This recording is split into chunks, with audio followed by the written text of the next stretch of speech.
नमस्कार दर्शक मित्रों। दिवाली के दिनों में आज के संस्करण में आपका स्वागत है। धनतेरस का माहौल, छोटी दिवाली, बड़ी दिवाली, गुजराती में हम कहते हैं काली चौदस दिवाली, उसके बाद वाला दिन नए साल का दिन। विक्रम संवत 2079 को बाय बाय कह के हम 2080 में आ जाएंगे। तो हम नेचुरली सोचेंगे कि हमारे हर एक दर्शक मित्र को कुछ न कुछ लाभ तो होना चाहिए। सुख, समृद्धि, प्रॉस्पेरिटी जिसे हम कहते हैं, धन लाभ जिसे हम कहते हैं, वो कौन से सेक्टर्स में से मिल सकता है। काफी लोग ये सोच रहे होंगे कि दिवाली के दिनों में मुहूर्त पे क्या किया जाए, हमें क्या करना चाहिए, कौन से सेक्टर्स ऐसे हैं जिनमें इन्वेस्ट करने से बहुत अच्छा फल मिल सकता है, और भारत की आजकल की गतिविधियां क्या है, उसके ऊपर हम बात करेंगे। जैसे आप देख रहे हैं, हमारे साथ सीए सुमित मेहता जी जुड़ गए हैं। सुमित जी, आपका बहुत बहुत स्वागत है। आपको दिवाली की नमस्कार। बहुत बहुत शुभकामनाएं, हमारे दर्शकों को भी बहुत बहुत शुभकामनाएं। आपका साल पूरा एकदम अच्छा जाए, खुशी खुशी जाए, और साथ में समृद्धि भी लाए, ये हम चाहते हैं। सुमित जी, आप क्या कहेंगे? नमस्कार हिमांशु भाई, और आपको और आपके सभी दर्शक मित्रों को मेरी शुभकामनाएं दिवाली के लिए और आने वाले नव वर्ष के लिए। तो अभी जिस तरह की इकोनॉमिक ट्रेंड्स है, हम्म। अगर हम ब्रॉडली इसको देखा देखा जाए तो this is a capex driven economy. यानी कैपिटल इन्वेस्टमेंट हो रहा है, रास्ते बन रहे हैं, डैम्स बन रहे हैं, पावर प्लांट्स आने वाले हैं, पोर्ट्स आ रहे हैं, रेलवे में अपग्रेडेशन हो रहा है, नई रेलवे लाइन बैठ रही है, वंदे भारत, वंदे साधारण एक्सप्रेस आ रही है। ये सब जो ट्रेंड्स है, capex government driven investment program जिसको हम कहते हैं, उस उसके कारण इकोनॉमिक ग्रोथ का एक पहला ट्रिगर रहेगा। दूसरा, एक्सपोर्ट्स थोड़ा बहुत बढ़ रहा है, लेकिन अमेरिका की जो सिचुएशन है, आज के लेटेस्ट न्यूज है कि मूडीज ने अमेरिका को स्टेबल से नेगेटिव में डाल दिया है, अमेरिकन इकोनॉमी को। तो this is a cause of concern, क्योंकि अगर नेगेटिव में जाता है तो will be a concern of deflation and slow down in American economy. American economy के पीछे यही इम्पैक्ट दूसरे सब देशों में, स्पेशली इन वेस्टर्न यूरोप, दिखाई who are largely interconnected with the American economy. This will have a global follow. अब इसका इम्पैक्ट कितना होगा वो असेसमेंट किया जाएगा, इसके ऊपर थोड़ा वर्किंग नंबर क्रंचिंग लोगों को करना पड़ेगा। लेकिन कुछ टाइम में हमारे पास इसका क्लियर डेटा भी आएगा, कौन से सेक्टर्स को लेकिन इम्पैक्ट आएगा। लेकिन कुछ ब्रॉडली अगर हम समझने जाए तो उसका पहला तो डायरेक्ट कंज्यूमर सेक्टर पे इफेक्ट आता है, यूएस में, क्योंकि वहां पूरी economy credit card driven economy है। $1 ट्रिलियन का तो उनका अभी तक का सिर्फ क्रेडिट कार्ड का बबल बन चुका है। Okay, credit card debt is around $1 trillion. Okay, 1 lakh crore dollar, यानी रफली 85 लाख करोड़ रुपए का तो सिर्फ उसका वो डेट है, हाउस होल्ड डेट है ये। अब अगर स्लो डाउन होता है तो सबसे पहले स्पेंडिंग कट्स भी वही होंगे, लोग खर्चा कम करेंगे, तो उसका इम्पैक्ट कंज्यूमर सेक्टर पे आ सकता है। जो कि इसका इंडिया में इसका इम्पैक्ट कम होगा, चाइना में थोड़ा ज्यादा होगा, क्योंकि उन लोग जो भी खरीद रहे हैं, टी शर्ट खरीद रहे हैं, कैप्स खरीद रहे हैं, शूज, सब कुछ तो चाइना से ही आ रहा है।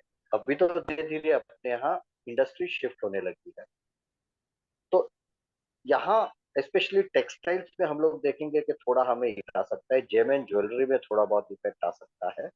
जेम एंड ज्वेलरी में लास्ट ईयर से कंपैरिजन में ये साल ऐसे भी थोड़ा मार्केट स्लो ही रहा है जेम एंड ज्वेलरी का। तो ये एक्सपोर्ट ड्रिवन साइड में ये इम्पैक्ट आएगा।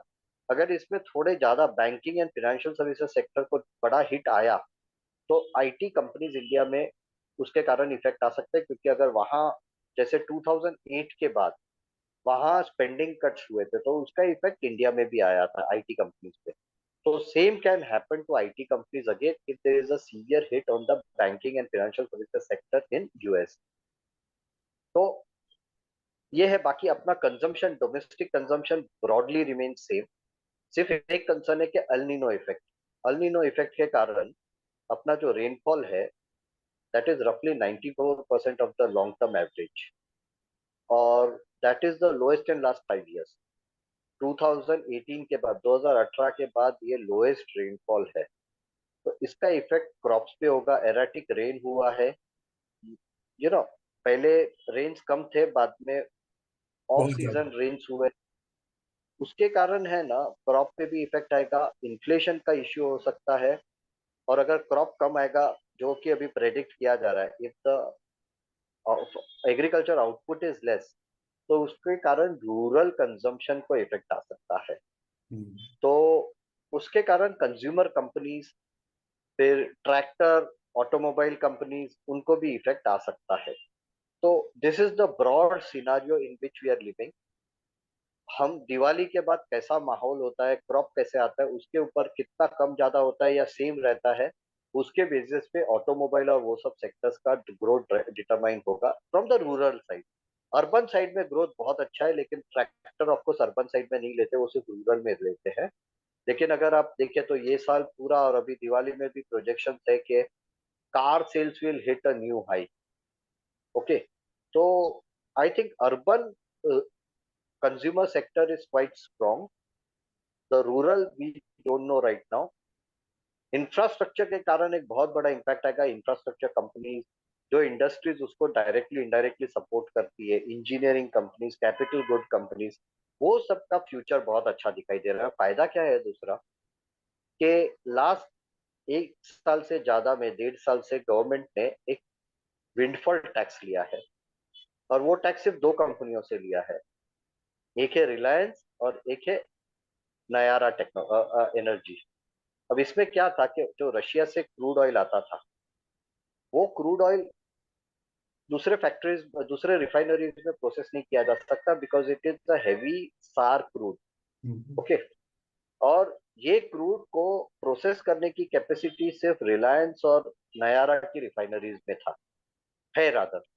तो उन्होंने सस्ते में क्रूड ऑयल खरीदा, उन्होंने एक्सपोर्ट किया, जिसके ऊपर कंट्रोवर्सी हुई थी कि अरे ये लोग पैसा, दो ही कंपनियों को पैसा कमाने दिया जा रहा है। वो एक्सपोर्ट करते थे, तब उसके ऊपर विंडफॉल टैक्स गवर्नमेंट ने कलेक्ट किया।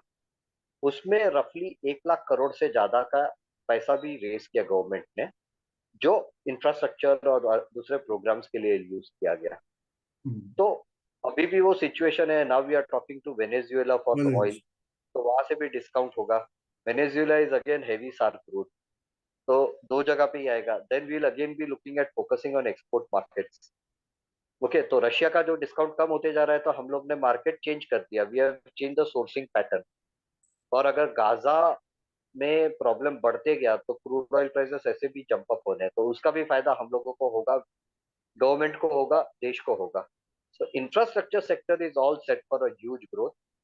हम लोग दूसरे 9 साल में, सी 1947 से 2014 तक हमने 14 लाख करोड़ डॉलर का खर्चा किया इंफ्रास्ट्रक्चर। ओके, और 2014 से 2023 तक हमने दूसरा 7 लाख करोड़ डॉलर का खर्चा किया इंफ्रास्ट्रक्चर में, और अगले 9 साल में दूसरा 7 लाख करोड़ डॉलर का खर्चा करेंगे। तो जितना पहले 75 साल में नहीं हुआ था, वो दूसरे 10-15 साल में हो जाएगा। तो हम्म, इंफ्रास्ट्रक्चर में तो ग्रोथ है ही है, उसमें तो कोई दो राय नहीं है। सो मुझे लग रहा है broadly infrastructure, capital goods, engineering, heavy automobiles, commercial vehicles, ये सब मेजर सेक्टर्स रहेंगे जहां हमें ग्रोथ दिखाई देगा, एंड ऑल अलाइड इंडस्ट्री। तो मित्रों, ऑटोमोबाइल, सीधी बात करें तो ये जो कह रहे हैं, infrastructure sector, heavy automobiles, engineering goods, consumer sector अच्छे चलने वाले हैं। अब आप सोच लीजिए, कोई कंपनियों के नाम तो हम नहीं देने वाले, मगर हम आपको सेक्टर्स बताएंगे कि पोर्ट्स का डेवलपमेंट हो रहा है। सुमित जी, एक बात ये भी करनी पड़ेगी अभी यहाँ पर, कि पिछले हफ्ते में, ये दिवाली के ही दिनों में, एक बहुत बड़ी अनाउंसमेंट आई। यूएस गवर्नमेंट कंपनी ने श्रीलंका के अंदर अदानी की कंपनी में, जिनका 51% शेयर है वहां पर, 553 बिलियन का इन्वेस्टमेंट किया, कोलंबो के टर्मिनल की बनाने के। इसको कैसे देखते हैं, इसका क्या असर पड़ेगा? ये 553 मिलियन यानी 55 करोड़ 30 लाख डॉलर है। हम्म, और ये इन्वेस्टमेंट एक बहुत स्ट्रेटेजिक इन्वेस्टमेंट हो जाता है, क्योंकि इससे सबसे पहले कि अदानी पे जो भी लांछन लगाए गए थे, फिर वो हम्म, महुआ मोइत्रा ने लगाया हो या हिंडनबर्ग ने लगाया हो कि इसमें प्रॉब्लम्स है, ये है वो है, कंपनी बराबर नहीं है, अगर ये सब होता तो यूएस गवर्नमेंट खुद पैसा, ये जो फंड है DFC, that is a American government fund, it is not a private person के हिमांशु भाई चला रहे या सुमित भाई चला रहे या दूसरे कोई भाई चला रहे कि उसके, या फिर अपने नरेंद्र भाई या अमित भाई चला रहे कि मदानी सेठ ले सकते, गौतम भाई ले सकते हैं। ये तो अमेरिकन गवर्नमेंट की खुद की फंड है। अब ऐसा बोल सकते हैं कि बाइडन भाई भी गौतम भाई के दोस्त है तो दे दिया पैसा, ऐसा बोलने वाले का तो ये भी बोलने में कोई शर्म नहीं होती। लेकिन ये दिखा रहा है सबसे पहले जियो political alignment in the Indo Pacific reason. आज चाइना को काउंटर करने के लिए अमेरिका को भी अदानी की जरूरत पड़ रही है। और मैंने जब हिंडनबर्ग रिपोर्ट आया, तब भी मैंने कुछ यूट्यूब चैनल्स पे कहा था कि मैं अदानी को एक प्राइवेट एंटिटी, एक प्राइवेट एंटरप्राइज, एक प्राइवेट कंपनी के तरह नहीं देखता हूँ। मैं उसको इंडियन गवर्नमेंट का एक्सटेंडेड फॉरेन पॉलिसी आर्म की तरह देखता हूँ हम्म, कि जो इंडियन गवर्नमेंट खुद नहीं कर सकती, जो ब्यूरोक्रेसी नहीं कर सकती, इधर because of limitation, because of incompetence, because of bureaucratic inability, lethargy, lack of skin of the game, skin in the game. क्योंकि ब्यूरोक्रेट का कहा स्किन इन द गेम है, नौकरी है, 2 साल में अगर लॉस हुआ तो भी क्या फर्क पड़ता है, वो दूसरे डिपार्टमेंट में चला जाएगा, उसकी नौकरी तो नहीं जाने वाली है। हाँ, उसको तो पगार मिलने वाला है, लॉस हुआ तो भी पगार मिलेगा।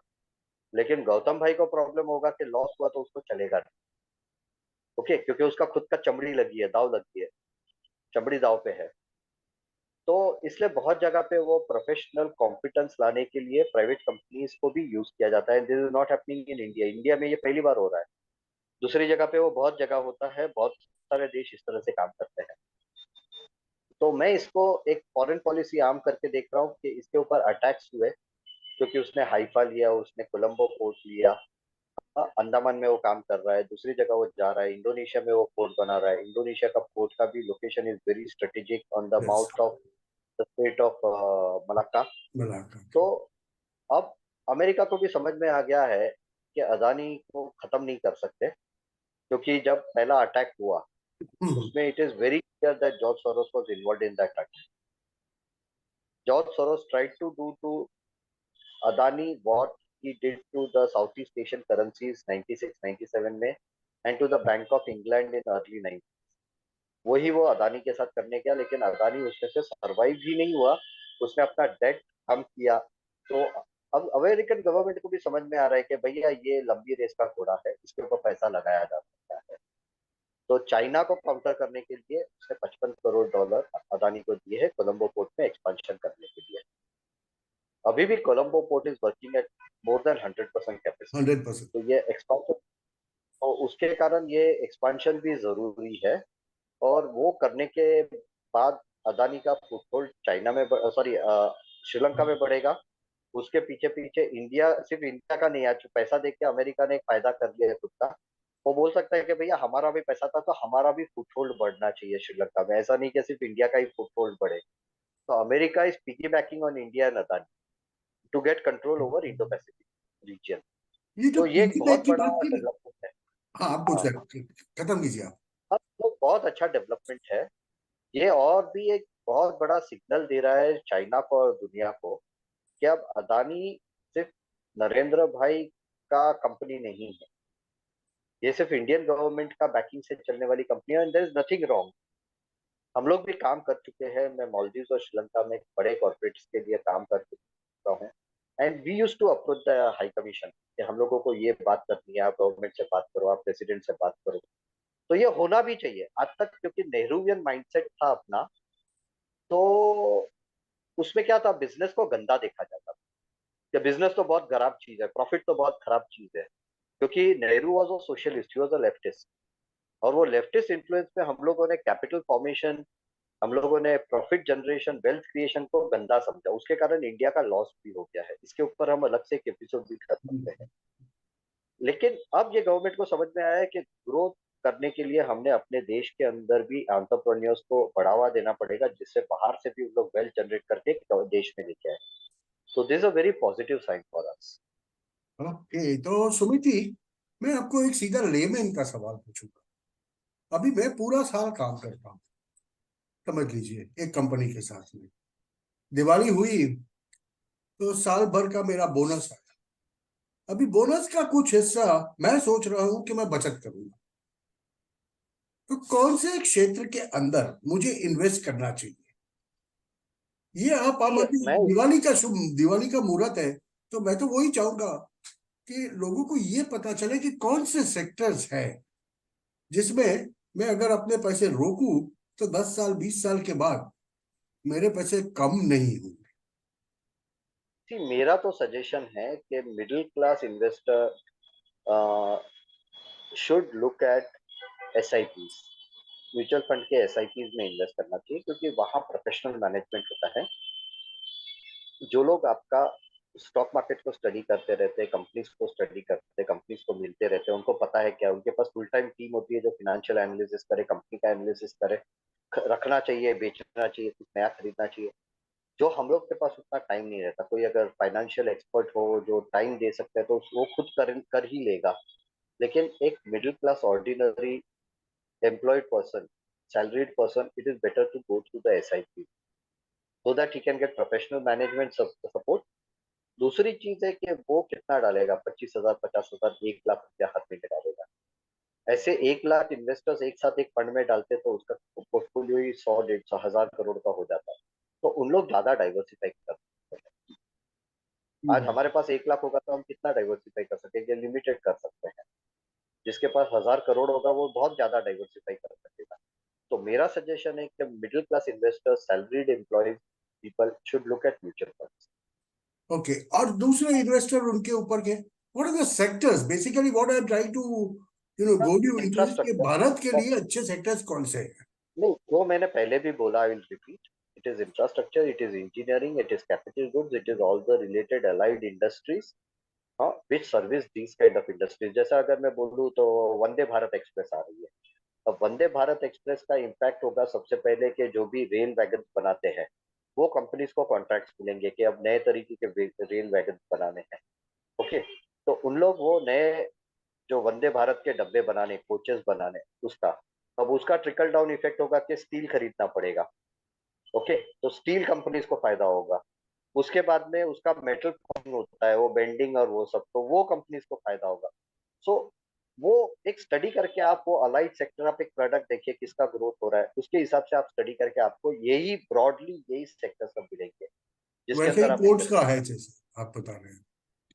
पोर्ट्स में मुझे बहुत ज्यादा कॉन्फिडेंस आ रहा है, क्योंकि ports is also a direct effect of the growing international trade and the rise in economy. क्योंकि अगर इकोनॉमिक ग्रोथ होता है तो हमारा इंपोर्ट भी बढ़ेगा, एक्सपोर्ट भी बढ़ेगा। इंपोर्ट बढ़ेगा तो भी पोर्ट की जरूरत पड़ेगी, एक्सपोर्ट बढ़ेगा तो भी पोर्ट की जरूरत पड़ेगी। सो पोर्ट का traffic and the revenue of the port is directly linked with the economy of the country. तो अगर यहाँ से अगर हम देखें कि हम लोग अगर 2047 में विल बी $30 ट्रिलियन इकोनॉमी, यानी दूसरे 25 साल में हम 10 गुना बढ़ने वाले हैं, तो आप ही अंदाजा लगाइए कि पोर्ट का बिजनेस कितना बढ़ेगा। तो ports, infrastructure, they will all grow. Airports बढ़ेंगे उसी तरह से। So that will be the story. Infrastructure will be the story. मतलब आपका कहना है इंफ्रास्ट्रक्चर और लॉजिस्टिक्स, ये दो ऐसे सेक्टर है जहां पर बढ़ने के चांसेस बहुत ज्यादा। Yes. ओके, और आप ये साल के हमारे विक्रम संवत के अंतिम दिनों में आप क्या कहना चाहेंगे इकोनॉमिक सिचुएशन के बारे में? आज की जो इकोनॉमिक सिचुएशन है और अगले साल आप इसको कहाँ देखते हैं? See, economic growth, it is now confirmed because we are the only oasis of growth in the global economic landscape. America में प्रॉब्लम्स चल रहे हैं, यूरोप में प्रॉब्लम्स चल रहे हैं, जापान में भी इशू है, China is facing a huge issue. तो we are now the fifth largest economy, and in percentage growth we will be the largest. We are the largest economy. 6.5% का growth is also not bad in times जहाँ America मुश्किल से 1% भी मुश्किल से कर पाएगा। ग्लोबल इकोनॉमिक ग्रोथ 2-2.5% का है, तब अगर हम 6% का ग्रोथ करते हैं तो it is much better than the world. तो we are in a good position. FI investment आ रहा है, FDI इन्वेस्टमेंट इतना हेवी आ रहा है, दूसरा देखें तो चाइना में पहली बार इतने सालों में नेगेटिव एफडीआई नंबर्स दिखाई दिए, यानी लोग अब वहां से फॉरेन इन्वेस्टर्स निकल रहे हैं। ओके, आज तक वहां था कि पैसा आते जा रहा था, कोविड में भी पैसा आते जा रहा था, ये पहली बार है कि पैसा निकाला जा रहा है। उसके सामने इंडिया में पैसा आते जा रहा है।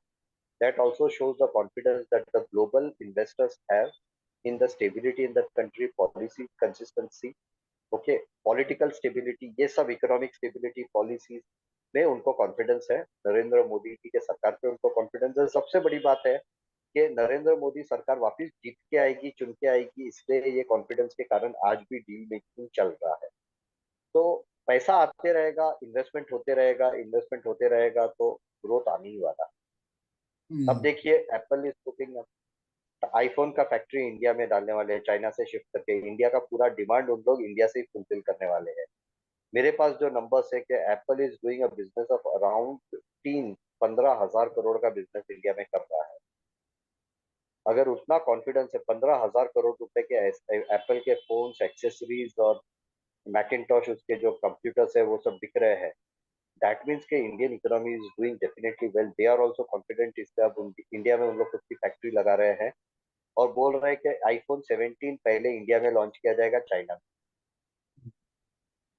तो we are in a positive spot, we have the strong policy. हाँ, कंसर्न्स है, इन्फ्लेशन इज वन प्रॉब्लम, अगर रेनफॉल कम हुआ तो उसके कारण इश्यू हो जाएगा। अगर यूरोप और अमेरिका स्लो डाउन में जाते हैं तो उसके कारण भी इश्यू हो सकता है। बट दीज आर लाइक, अगर हम प्लेन में जा रहे हैं तो क्रैश होने वाला है, हो सकता है। तो we have to be ready for all this, क्योंकि अपना growth is also driven by this growth in this economic activity in this countries. तो वो देख के हम लोगों को उतना फिगर आउट करके, but overall yes, we are in a growth mode. Okay. और दर्शक मित्रों, मैं आपको एक अपील करना भूल गया, आगे चलूं। एक सवाल है अभी भी मेरे पास, जिनसे आपको, आप लोगों को भी थोड़ा समझ में आएगा, मजा आएगा, और क्या होना चाहिए, क्या होगा, उसकी बात होगी।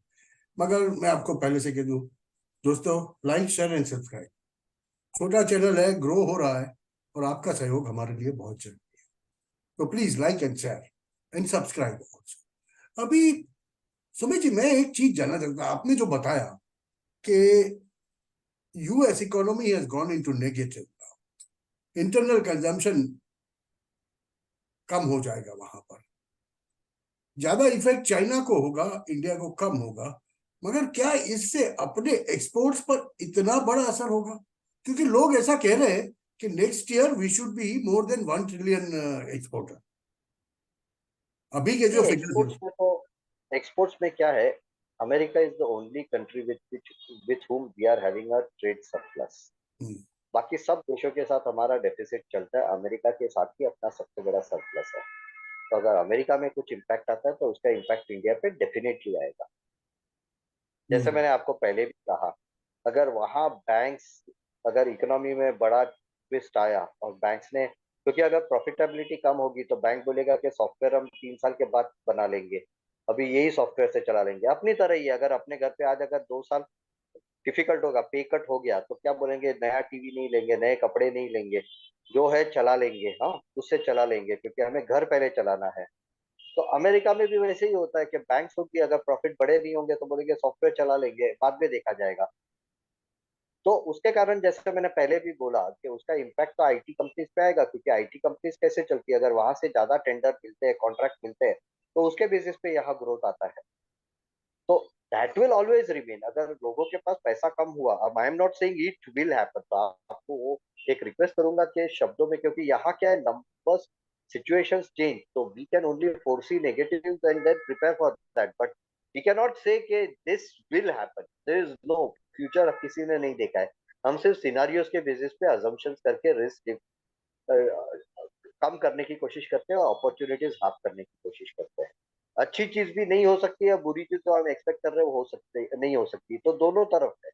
लेकिन अगर वो होता है तो इंडिया में इफेक्ट आ सकता है। और जाते जाते एक लास्ट क्वेश्चन सुमित जी, इस साल का अंतिम सवाल। If you have to if you have to bet on something, कौन से सेक्टर पे आप बेट करोगे? आपने इंफ्रास्ट्रक्चर लॉजिस्टिक्स तो बोल दिया, मैं वही सेक्टर जो मैंने बोला है, वही वही sector. Sector, I said it, yes I said it. तो दर्शक मित्रों, ये वीडियो हमने बनाया था इसीलिए जानने के लिए कि अगर आपको इन्वेस्ट करना है, बड़ा इन्वेस्ट करना है, कंपनियों के नाम तो हम नहीं बता सकते, नहीं बोल सकते, बोलना भी उचित नहीं होगा, ये किसी की फेवरेटिज्म वाली बात आ जाएगी, मगर सेक्टर्स की हम बात कर रहे थे। और ये दो सेक्टर है, इंफ्रास्ट्रक्चर, उससे रिलेटेड चीजें, और लॉजिस्टिक्स। देखो, भारत की प्रगति इन दोनों पे निर्भर है, और आजकल इनमें बहुत ज्यादा इन्वेस्टमेंट हो रहा है, बाहर से भी बहुत ज्यादा पैसे लग रहे हैं। तो इसमें आपके पैसे ग्रो होने के चांसेस है, धन लाभ के चांसेस है। और आम आदमी के लिए धन लाभ के लिए तो बोला सुमित जी ने सीधा, कुछ मत कीजिए, एक एसआईपी चालू कर दीजिए। सुमित जी, जाते जाते साल के अंत में क्या मैसेज आपका इकोनॉमिकली? बस एंजॉय कीजिए, इकोनॉमी अच्छी है अभी तक तो। कुछ अगर मेजर डिस्टरबेंस ग्लोबल मार्केट में नहीं आता है, ग्लोबल इकोनॉमी में नहीं आता है, तो we are all set for a good growth run. So enjoy, work hard, enjoy कीजिए, पैसा कमाइए और पैसा खर्च कीजिए, पैसा सेव कीजिए, पैसा इन्वेस्ट कीजिए। Happy Diwali and wish you a very happy, prosperous and successful Vikram Samvat 2080। दर्शक मित्रों, धन्यवाद करें हम सुमित जी का, उनको हैप्पी दिवाली कहे, हैप्पी न्यू ईयर गुजरातियों के लिए वो भी कहे। उससे पहले फिर से आपसे एक अपील, वही appeal, please like share and subscribe us. हमारे वीडियोस को देखिए, इसमें से अगर आपको कुछ फायदा होता है तो हमें बहुत खुशी होगी। सुमित जी, आपका बहुत बहुत धन्यवाद। फिर से आपको मिलेंगे भी नए हिमांशु साल भाई, में। आपको हैप्पी दिवाली और नूतन वर्षाभिनंदन। यस, आपको भी हैप्पी दिवाली, नूतन वर्ष अभिनंदन। फिर से मिलेंगे हम नए साल में मित्रों।